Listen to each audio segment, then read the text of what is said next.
Tuto je pravdivý príbeh, ktorý napísal sám život. Bangoro, rázny básnik Buro.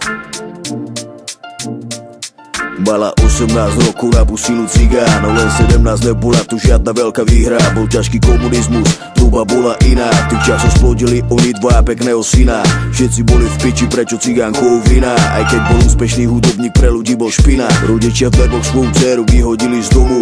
Hanbili sa za ňu, rázne boli proti tomu. Ona mladý človek, nemala ísť zrazu komu. Bola tehotná, kto sa bude starať o ňu. Decko bolo na ceste, budúcnosť čistá stoka. Bola svadba, rozvedli sa a oni do poruka. Cigán sa jebala, podvádzal ako sa len dalo. Dievča dostávalo bitky a decko sa pozeralo. Skončilo to presne ako sa predpovedalo.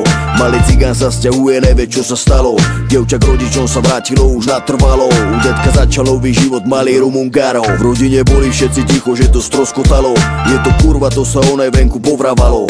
Bola silná, aj keď bola mladá, rozvedená. Komunisti jej hádzali polená pod kolená. Rana sa hojila, no bola stále otvorená. Neverí v lásku, ktorá v nej už bola znetvorená. Malenký syn je pre ňu všetko, ona ide ďalej.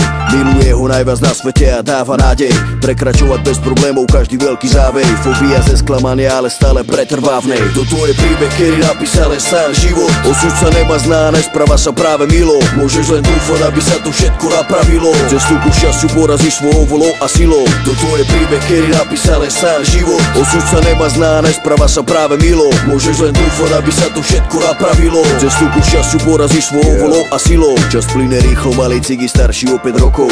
Žije bez tatka, čaká ho ešte veľa skokov. Mladé dievča s deckom netúži byť iba sama. Sníva o rodine, kde je decko, otec, mama. Stretáva v tej dobe sympatického chalana. Neskoro tehotne a zase je zamilovaná. Majú svadbu, ktorá nebola moc požehnaná. Svokrovci by chceli sobáš, ale bez cigána. Museli sa zmieriť, že si bere rozvedenú. V novej rodine ju brali ako nemocenu. Decko s cigánom, tu bola nočná mora pre ňu. Rasistické ráražky, to bolo denné menu. Pripomínali jej minulosť, za ktorou postavila stenu. Prela si začať osnovu, urobiť razu zmenu. Manžel sama rodičov a nevedel si zastať ani svoju ženu. Cigána brali na obťaž ako malého jeba. Nevlastná rodina ho neprijala medzi seba. Pre nich bol cudzí, bolo mu to treba. Lásku dostával od vlastného deda. Ten keby mohol, tak mu donese aj modré z neba. Nevinné decko bolo pre nich terčom nenávistí. Svokor si najmen zisťoval na mladú matku vychytávky z minulosti. Chceli ju potopiť a nikdy im nebolo dosti. Časom sa u cigána nazbierava veľa zlosti. Za ten čas okrem matky nedostal milého slova. Uzatvorený do seba, tu je miesto, kde sa mohol pred falešnými podkami skovať. Dostáva rozum, očimovi začal oponovať. Vyhádzol z domu bitky za znova. Nenechá si pičovať, je z neho čistá zloba.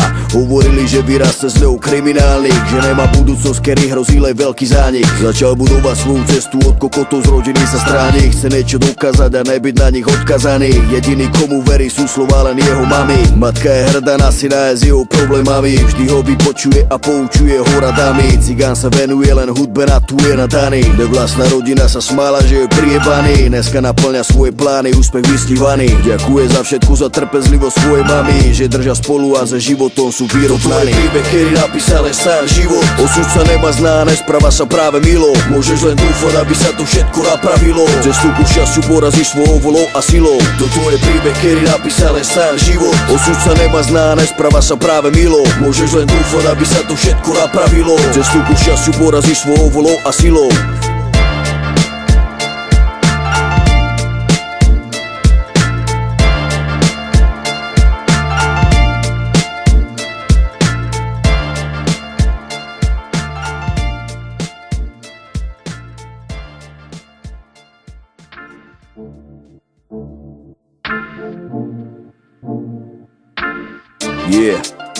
Tuto je pravdivý príbeh, ktorý napísal sám život. Bangoro, rázny básnik Buro. Mala 18 rokov, napustila cigán, no len 17, nebola tu žiadna veľká výhra. Bol ťažký komunizmus, truba bola iná. V tých časoch splodili oni dva pekného syna. Všetci boli v piči, prečo cigánkou vina. Aj keď bol úspešný hudobník, pre ľudí bol špina. Rodičia v verboch svoju dceru vyhodili z domu. Hanbili sa za ňu, rázne boli proti tomu. Ona mladý človek, nemala ísť zrazu komu. Bola tehotná, kto sa bude starať o ňu. Decko bolo na ceste, budúcnosť čistá stoka. Bola svadba, rozvedli sa oni do poruka. Slovka. Cigán sa jebala, podvádzal ako sa len dalo. Dievča dostávalo bitky a decko sa pozeralo. Skončilo to presne ako sa predpovedalo. Malý cigán sa sťahuje, nevie čo sa stalo. Dievča k rodičom sa vrátilo už natrvalo. U detka začal nový život, malý Rumungárov. V rodine boli všetci ticho, že to stroskotalo. Je to